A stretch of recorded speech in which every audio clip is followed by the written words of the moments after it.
il y a eu un petit peu de bordel. Il y a un peu le bordel là, Yannis. Non, ça peut être. Non. C'est lui qui range mal aussi. On va dire qu'il y a beaucoup de dodanes en France. Ah ouais, mais c'est carrément tout tombé en fait. Alors, comment c'était rangé? En caisse sur caisse, c'est tout tombé. Bon Yannis, là par contre, j'en suis pour rien pour tes lunettes. Hein. Elles sont cassées? Ah bah j'en sais rien, on va voir. Petit suspense en vidéo. Ah bah vu comment le truc il est plié. Neuf, regarde.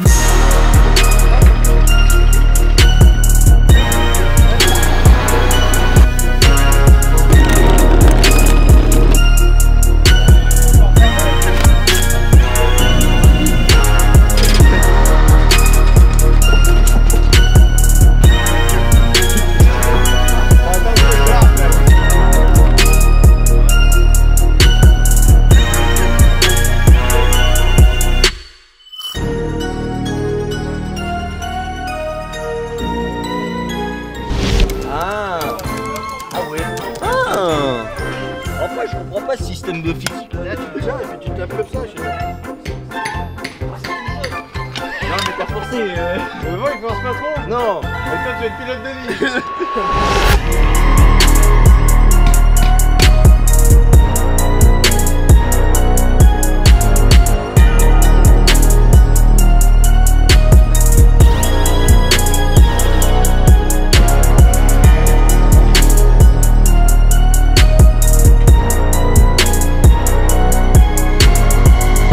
Moteur. De base c'est des moteurs de moto, donc là actuellement on a un BMW, un S1000RR. Ben, elle s'arrête à mi-hauteur et je crois qu'il n'y a plus d'huile dans le vérin. Donc, on va voir, on va essayer de rajouter un peu d'huile dans le vérin, voir si elle remonte. Sinon, ouais, va falloir qu'on se le mette à la main. Ça va pas être très simple.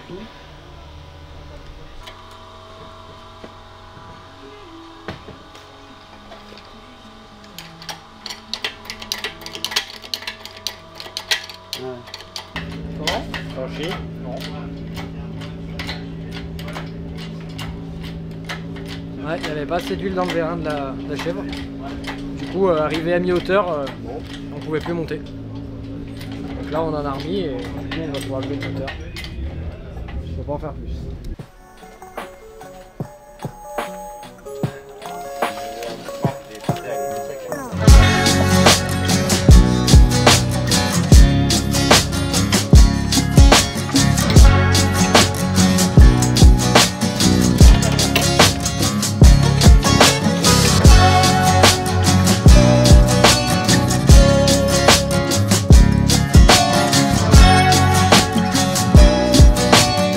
Comme on a changé de moteur, ce qu'on va faire, c'est qu'au PC, on va regarder un petit peu tout ce qui est pression d'huile, pression d'essence et température d'échappement. Parce que dessus, on a toutes les sondes de température d'échappement. Et puis après, bon, faire un petit check comme ça.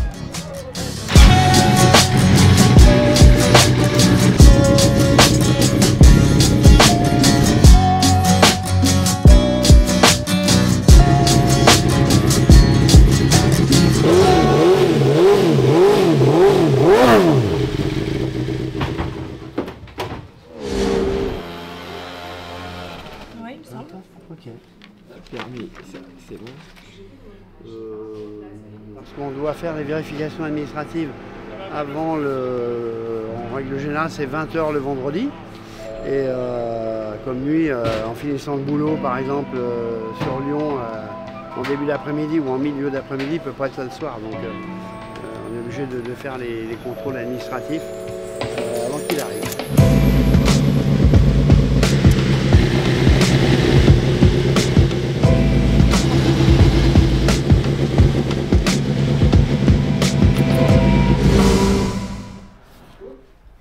Ouais ben voilà, on est à la Pommeraye, course 5 du championnat, avec une magnifique vue là sur la passerelle et tout ça, donc voilà. Vous allez le voir dans les caméras embarquées, c'est vraiment un endroit incroyable, c'est une course incroyable. L'équipe a bien bossé toute la journée. À Ibécrevon, on est traîné à notre nouveau moteur. On a eu quelques petites problématiques de mise en route, de déverminage, de développement. Ça n'a pas été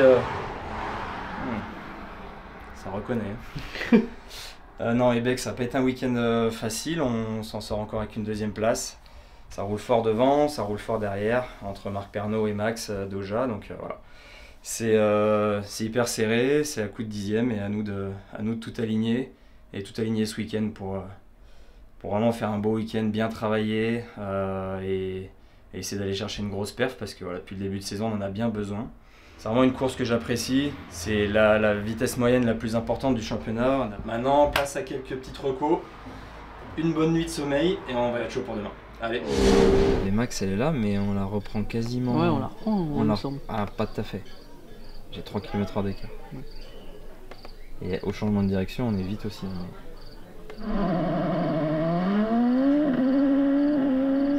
Panneau 50. Tu vas bien manger. On arrive en 5, 4, 3, 4, 5. Et jusqu'à l'entrée de rail.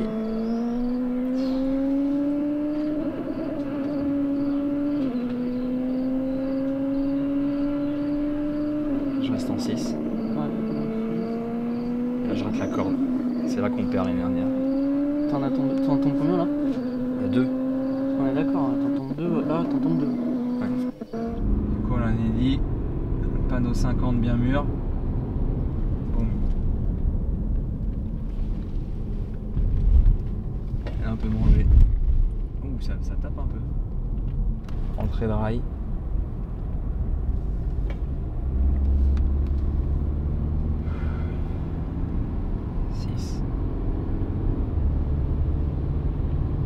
Là, on freine à la botte. Hein. Ah, bah.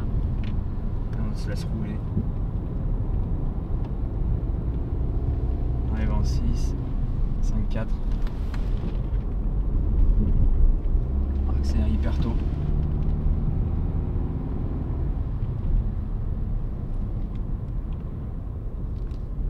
Flat out dès la première montée d'essai. Là, il faut. Là, le gauche là. Petit frein à la botte et on se laisse, on se laisse freiner sur l'angle.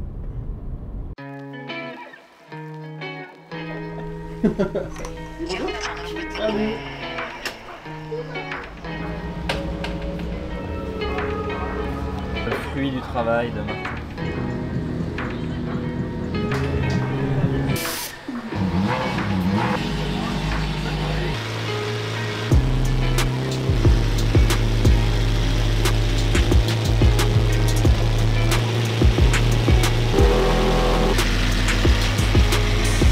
Important, hein. La propreté. Si Carole voyait ça, elle dit putain, tu le fais dans la SMI, tu le fais pas à la maison quoi. Vous en avez déjà parlé, c'est le Logger FFSA. C'est ce qui nous en donne un en début de week-end, tiré au sort. Et nous on le branche et voilà. C'est ça, c'est là-dessus que le commissaire technique vient, il se plug et il relève les datas de toute la montée pour voir si on n'a pas dépassé la pression de turelle. Du coup, tous les pilotes qui ont un turbo, ils en ont un pour contrôler et le régime maxi et la pression de turbo. Et tous les pilotes équipés d'un Atmo en ont aussi un en E2SC, donc dans la classe qui est la nôtre. Parce que les Atmo, ils contrôlent le régime maxi.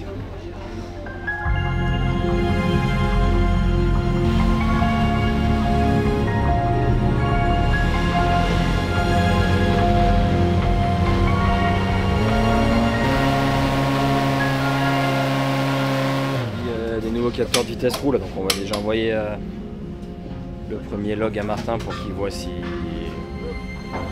ça marche.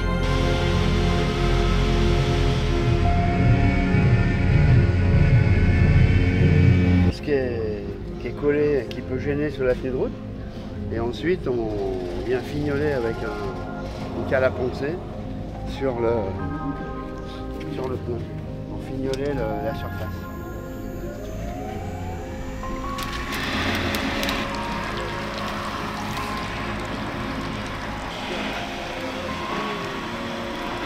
Ça, on le fait à chaque montée.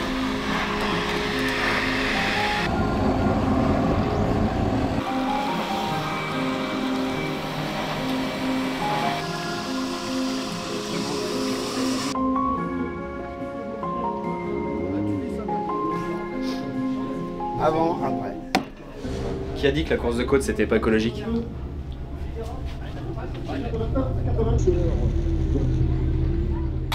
Ouais, pantalon, sous pull là, des chaussettes. Voilà. On n'a pas encore caleçon ni fugé. Ils appellent ça une baccalava.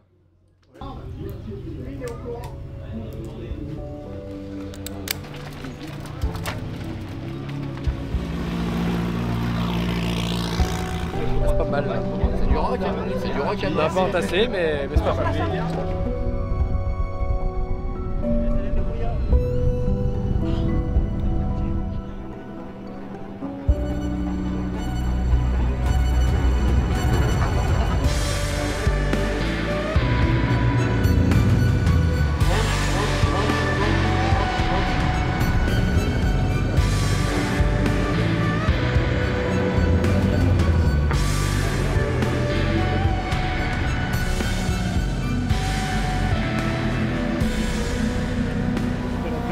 Là, on va faire la pression, on va enregistrer la pression et après on va faire les températures des pneus et on avise la température et la pression à froid et à chaud.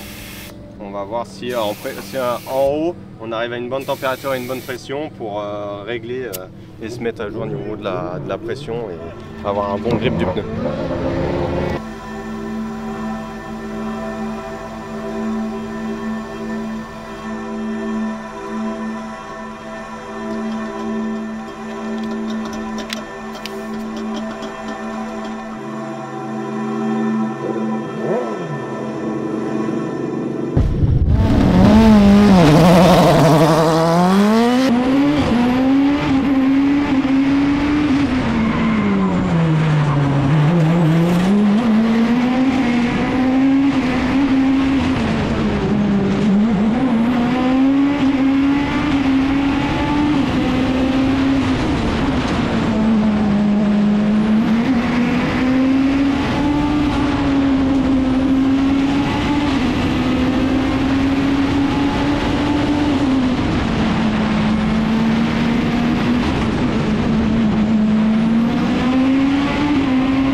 Fabien. Oui, mais on n'a pas l'inter encore de marque. Non. Il est bien parti. 51-2, c'est pas mal. C'est bien parti. Oh, il est devant. Oh, bien. Putain, une seconde et demie. Une seconde et demie. C'est énorme. C'est peut-être raté, Marc. Félicitations, t'as bien travaillé. Pas mal. Le chrono est bon, mais dans la voiture, je sais pas, j'étais pas serein. Ouais, mais moi j'avais l'impression dans la bagnole que ça marchait pas. J'ai l'impression de rouler avec un 2 litres moi. Au feeling, c'était hyper poussif. Mais par contre, j'ai essayé de tout mettre vraiment au bon endroit dès la première montée d'essai. Tout ce qui est flat, tout ce qui est à fond, passer à fond.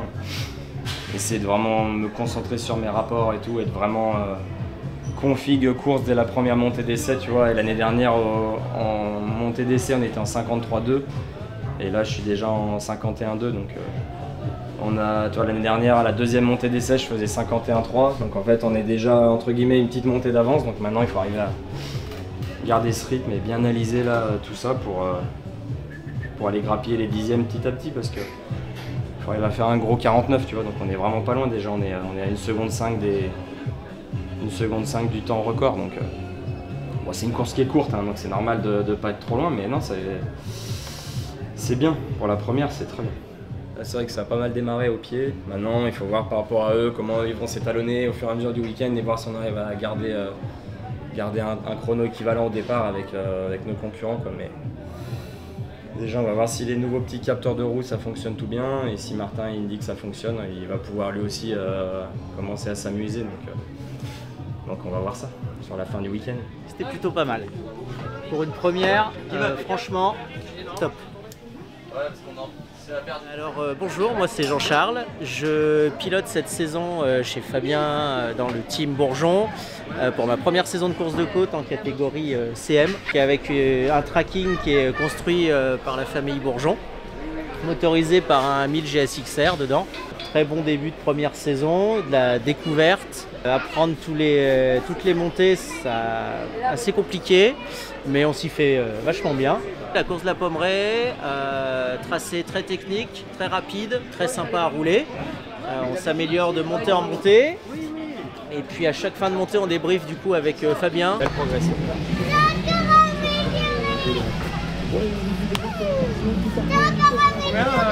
Ouais. Et puis après, il y a Anton, pardon. Oh la vache. Il y a mon mécano Anton, voilà, qui donne tout à chaque course. Non, vraiment Anton, il met d'une grande aide sur tout le championnat. Le but, c'est de le faire le plus vite. On est d'accord, on n'a jamais dit comment, pourquoi. On a juste dit le plus vite. Déjà, le but, c'est de le finir. Ouais. Regarde. Moi, je pense allez, let's go. Pardon. «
51,4, ouais, c'est moins bon.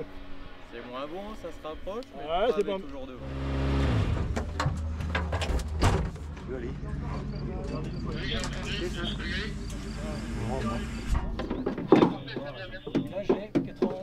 La dalle, c'est un endroit où on va assez souvent, parce qu'en fait on est réglementé en hauteur de caisse. Il nous ajoute 100 kg en avant de l'axe des roues avant, et on doit respecter une hauteur mini de 45 mm sous toute la voiture en fait. Donc on passe sur une dalle qui est réglée bien de niveau, on met les poids, et en fonction des réglages châssis qu'on a fait, on vérifie qu'avec un roulement de 45 dessous, on est bien à 45 mm sous toute la surface de la voiture, parce que eux, pendant la course, à n'importe quel moment, ils peuvent nous arrêter, nous emmener sur la dalle, et là il faut qu'ils puissent passer le roulement sans aucune difficulté. Donc on le vérifie toujours avant aux montées d'essai, une fois, deux fois, pour être certain de notre coup, quoi. Et puis on a fait la balance aussi, la pesée, parce que la pesée, on doit être à 665 kg mini pilote à bord, et voilà, en fonction de, on préfère aller checker, même si on connaît le poids de notre voiture, on s'en assure, et comme ça on est tranquille pour le reste du week-end. J'essaye la cambox de Jean-Charles pour vous faire une belle vidéo. Boum! Vieille guêpe, paix à son âme, quoi. Sans déconner. C'est pas cool. Voilà, comme d'habitude, on a levé, contrôlé un peu partout les serrages, sorti les roues, on a fait les pressions, remis les roues. On a refilmé les pneus, je sais que toutes les cochonneries se collent sur les pneus qui viennent d'être décapés. Et comme ça, dès qu'on arrive sur le bitume propre, on enlève les plastiques et puis voilà.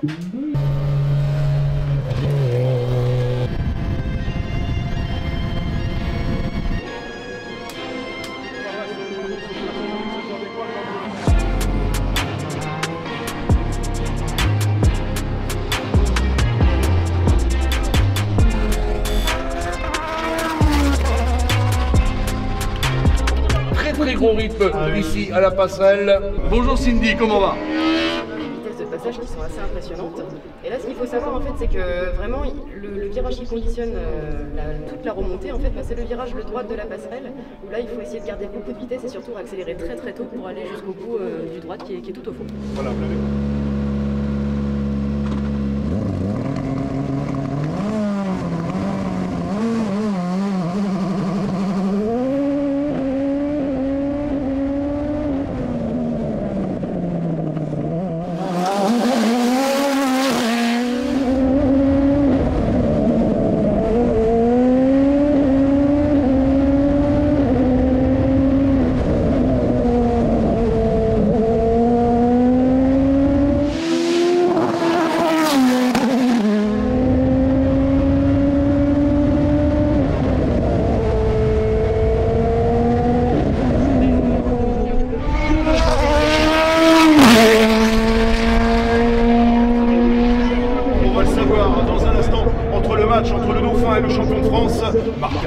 950, 901.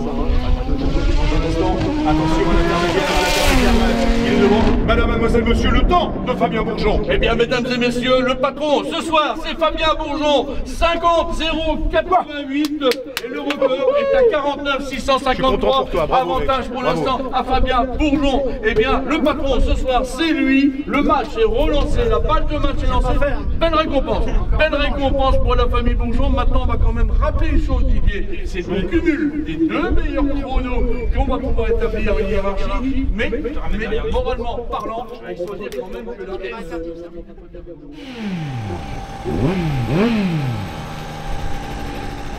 Quand j'ai passé la ligne, je m'attendais vraiment pas à voir améliorer. En haut, on est kiff-kiff quoi. Il est un poil plus vite que moi de la passerelle jusqu'à l'arrivée. Mais le gauche là, le gauche de l'arrivée, pour le moment, je suis pas calé.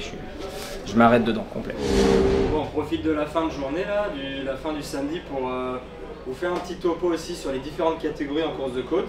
Et après, on va faire une petite visite guidée sous les capots de la Révolte pour vous faire voir un peu plus en détail. Mais déjà, la course de côte, au niveau des catégories et des différentes voitures, on est divisé en deux séries, la série production et la série sport. Donc la série production, ça va être toutes les voitures fermées. Et on va retrouver différents groupes. On va regrouper les voitures du groupe F, donc les voitures un peu plus anciennes et les F2000 par exemple. Les voitures du groupe N, plutôt dérivées de voitures de série N pour normal, qu'on peut retrouver en rallye par exemple. Les voitures de groupe A sont des voitures fermées qu'on peut retrouver en rallye aussi, allégées avec un peu plus de puissance moteur et tout. Et après on passe directement en GT, GTTS, où là c'est des voitures issues de circuit. On va retrouver les grosses voitures, les grosses berlines qui vont se battre pour le scratch en série production. Et de l'autre côté, en catégorie sport, on a le groupe C, donc c'est historiquement les prototypes, donc les prototypes biplaces comme nous, recouvertes, où dedans on a différentes classes. Il y a la classe des CM, donc les tracking typiquement, sont en groupe C avec les moteurs de moto, donc en classe CM. Il y a les classes CN avec différentes cylindrées, donc là c'est typiquement des mêmes protos que nous, mais en moteur Atmo principalement. On va retrouver le groupe DE, donc toutes les monoplaces. On va retrouver les formules Renault, la F3000 de Miguel, les F3 et les Tatus Master par exemple, et pas mal d'autres monoplaces. Et pour finir, le groupe E2SC. Donc E2SC, c'est vraiment, en fait, c'est une catégorie européenne, E pour européenne. En Europe, les E1 sont l'équivalent de la série production et les E2 sont l'équivalent de notre série sport. Il y a différentes catégories dans le groupe E2 et nous on est en E2SC. Donc là c'est pareil, il y a différentes cylindrées. Par exemple Millenia est en classe 2 litres parce qu'elle a 1175 turbo qui est équivalent à la catégorie 2 litres. Et nous on a des 1750 turbo qui sont équivalents à la catégorie 3 litres. Donc voilà, du coup on va aller vous faire voir sous les capots à quoi ça ressemble à un E2SC3. Bon, comme promis, on vous fait une petite présentation beaucoup plus en détail de la voiture qu'on a fait jusqu'à maintenant, parce que vous l'avez beaucoup vu avec les carrosseries, vu quand on bossait à différents endroits, mais on vous a jamais vraiment présenté le proto et on va dire les gros blocs.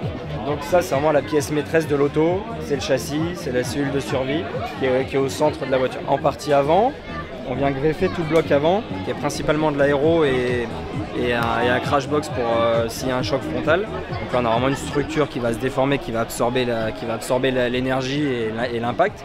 Donc voilà, on se retrouve avec notre gros bloc avant qui est démontable assez facilement. Ça c'est pour la partie avant de la voiture, on va dire c'est le plus simple. Au niveau des trains roulants, on est sur des doubles triangles.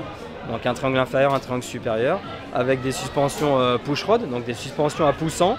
Et on a vraiment réussi à loger les amortisseurs au centre de la voiture et très très bas. Du coup on passe sur la partie arrière, la partie moteur et boîte à vitesse qui sont vraiment structurelles, quoi. C'est vraiment partie intégrante de la voiture, donc on appelle ça un moteur et boîte porteur.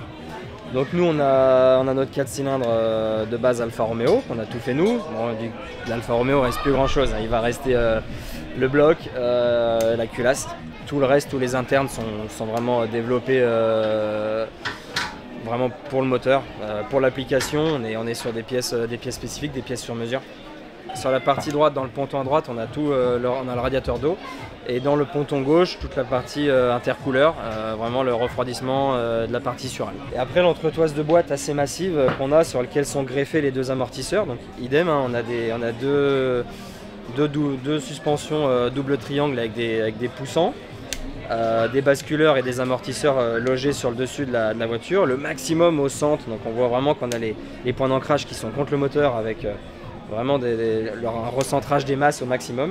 Donc on a cette boîte Sadev imposante qui fait aussi ma bâche à huile, donc elle intègre un réservoir d'huile de 5 à 6 litres, donc l'huile moteur est dans la boîte à vitesse, mais on a une pompe à huile qui vient la pomper dans la boîte à vitesse, qui la renvoie dans le moteur et qui réaspire le moteur. Donc c'est un système de carter sec, donc ça nous permet d'avoir un moteur logé extrêmement bas avec un volume d'huile très faible parce qu'on se prend beaucoup de jets latéraux et malgré tout avec 4 à 5 litres d'huile on n'a pas de déjaugeage et tout se passe bien.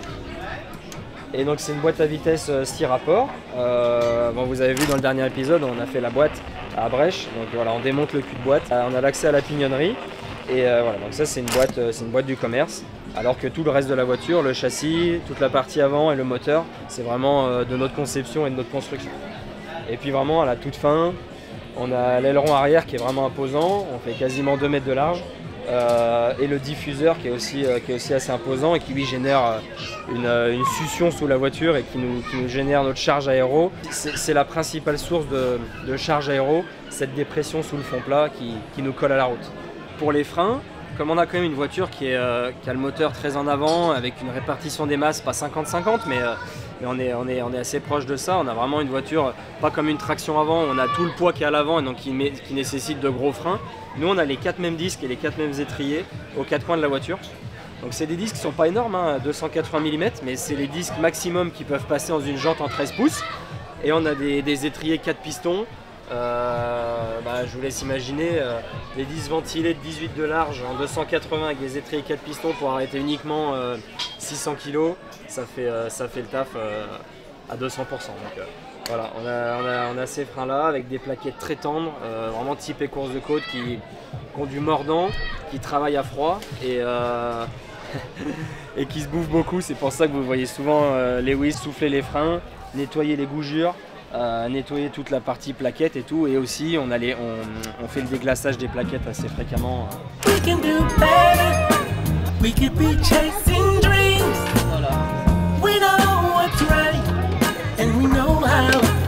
À un moment donné,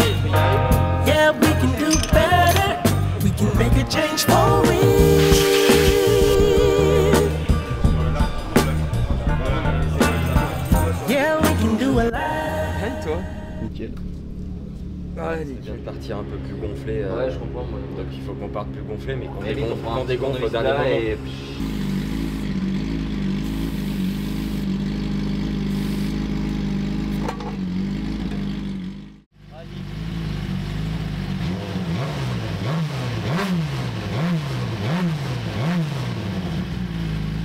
On a eu un petit support de flasque qui a cassé là. Ouais.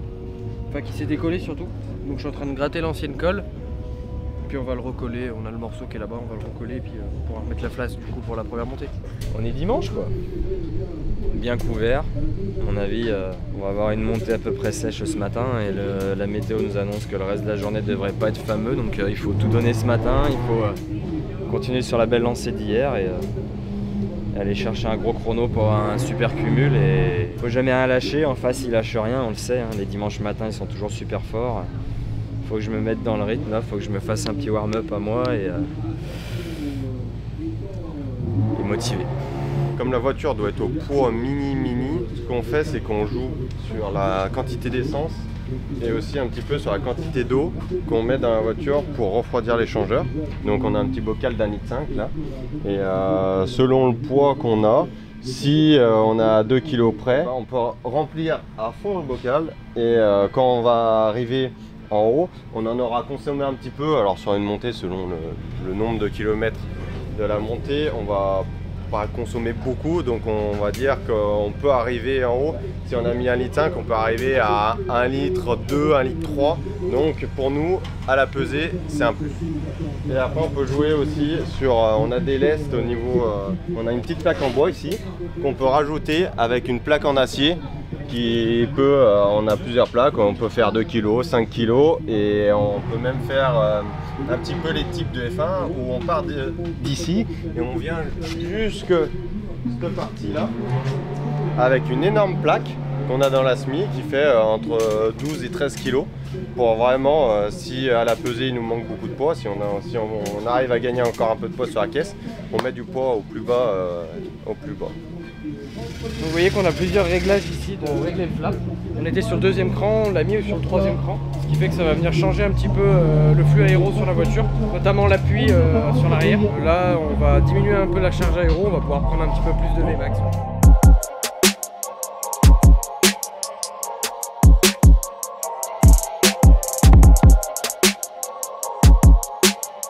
Vraiment essayer de faire bosser les tours. La vision périphérique. Ils sont à 2.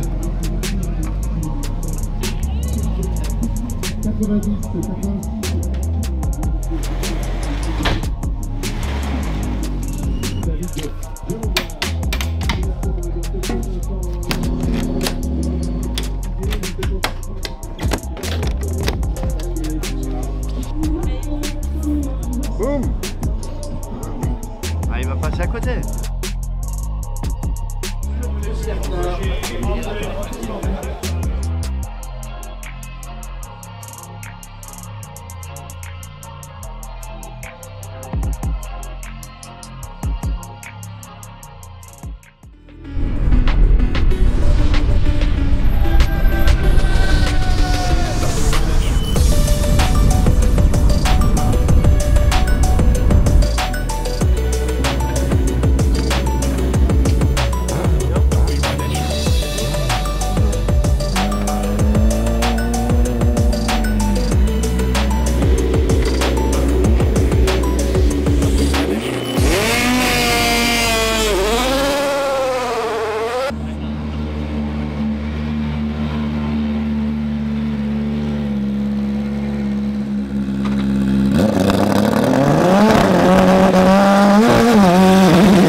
Marc 51 273. 50.3 Fab. 50.3.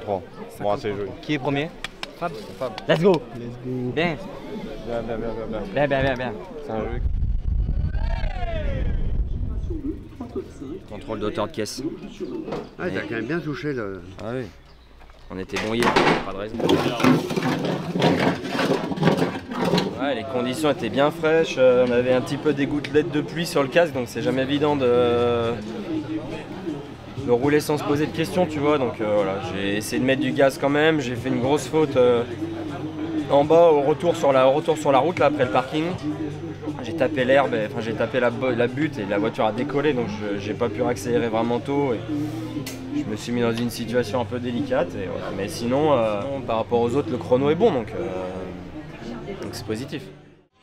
Imola, ils étaient inexistants. Ils sont remontés là. Oui, ils sont remontés. Cette course, c'était mal passé. C'est l'écart et tout ça, quand tu remets des pneus.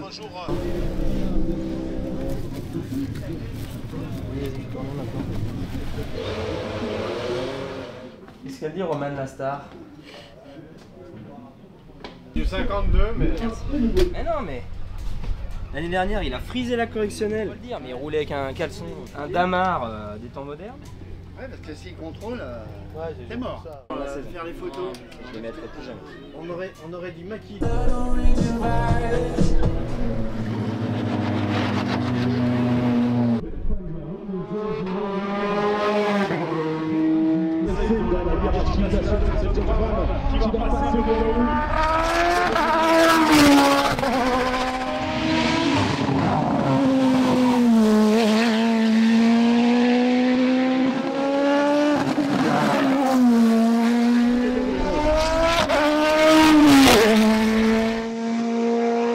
d'identité, il est en 49 653. Monsieur Pernaut vient d'acter 49 634. Madame, mademoiselle, monsieur, on va pas s'en cacher. Voilà, il se rappelle à notre bon souvenir le nouveau record pour Marc Pernaut en 49 634. Toujours avantage à Bourgon, mais attention, attention, Pernaut se remet dans le match. Ouais. Sur le secteur du bas, t'as un dixième devant. Ouais. Et sur le haut. Ouais, depuis le début du week-end, je le perds en haut là-bas, c'est la dixième. Non, ouais, je pas. Jamais fini un week-end. Jamais. Il faut jamais l'enterrer. T'as tous les gens qui viennent te voir, hein, franchement c'est super, bravo, machin. Mais non, tu sais très bien au fond de toi qu'il peut revenir et c'est exactement ce qu'il fait tout le temps. Donc là c'est reparti, on est à égalité exacte et ça va être à celui qui fait la dernière meilleure montée. Il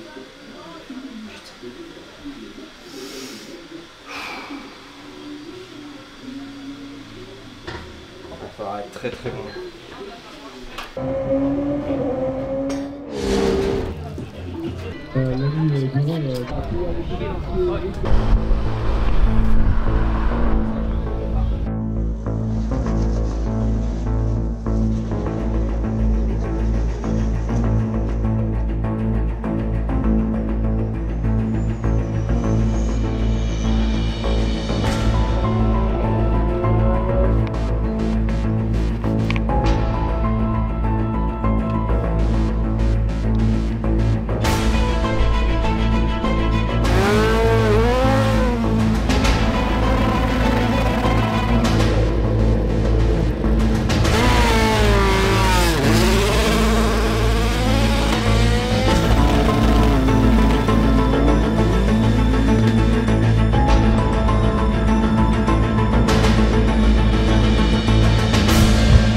Le tardement. Bien joué. Combien 49. Il y a une jante qui s'est barrée, un dans les jante qui s'est spectateurs. barré dans les spectateurs. Oui, c'était une place qu'elle allait chercher dans le public. Ouais, mais j'espère qu'ils l'ont pas pris dans la tête le C'était public. une place qu'elle allait chercher dans le public. Marc, il est vraiment. Congrats, c'est bravo quand même. Mais par contre, c'est con, c'était vite ça m'en bat là. Tranquille, bas là. Ça va bien. Ah ouais. Bon. C'était un bon week-end. Comme l'année dernière. Ouais. Remake. Pareil.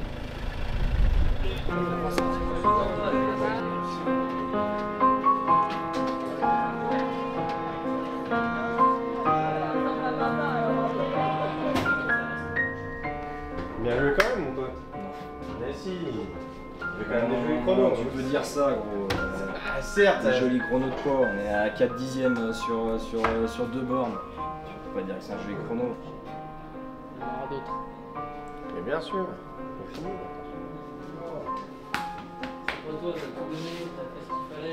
Il ne reste pas beaucoup les gars, d'autres. On est à la manche 5 sur 12. À un moment T'as donné. fait tout ce qu'il voulait, tout ce que tu pouvais faire.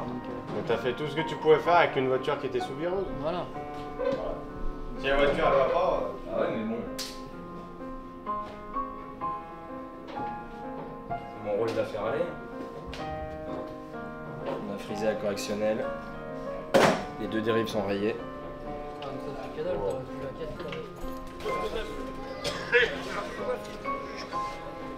a vu.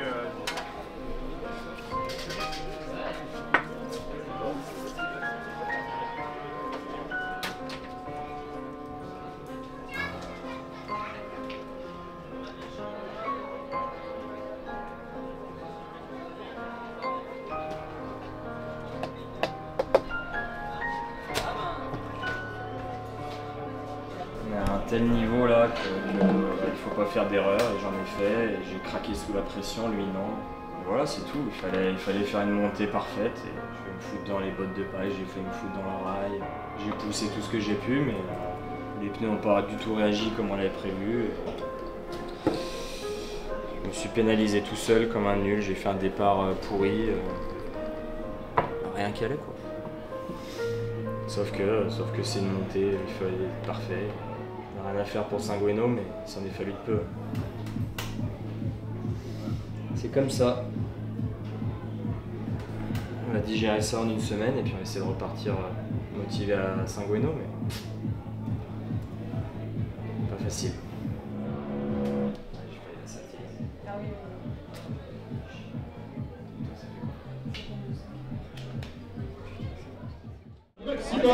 Maxime Dodja. Standing ovation. Pour tout le week-end. Il s'est fait passer sur le fil.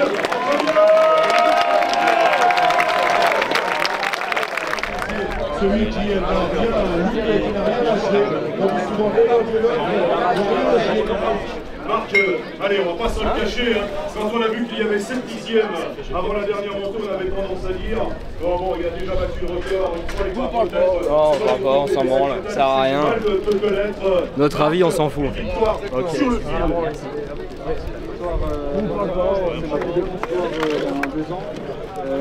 Ça a été une bagarre de fou, Fabien a été très très vite pendant le week-end. Et moi j'ai mis du temps à me mettre dedans.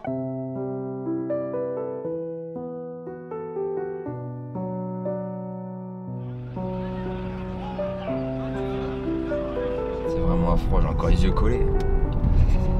Petit débrief à froid. Et ben... pire scénario possible quoi, je pense. Le week-end c'est bien le finir qui compte, c'est pas bien le commencer. Alors ça va faire du bien cette semaine.